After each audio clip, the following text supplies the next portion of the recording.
How to download Resident Evil 7. Welcome and let's get right into this tutorial. To begin with the process, make sure to launch your Steam application on your device. To download your Resident Evil, at the very top, you will see a search bar in which you need to go ahead and type in the keyword Resident Evil 7. When you type in Resident Evil, it will already suggest you some of the available edition. Just select on the 7 one. As you can see, it is currently $7.99. Then go ahead and confirm your age as it is age appropriate.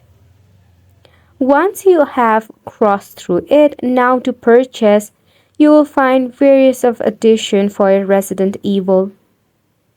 Tap on Add to Cart to any edition that you prefer. Select on View My Cart. Remove or cancel the pending ones and tap on Continue to Payment. After which, select a payment method. Then, enter your card number, expiration date and the security code. Enter the billing address and tap on Continue. After which you'll be able to download your Resident Evil 7. And it's a wrap for the video as well. Thank you so much for tuning in.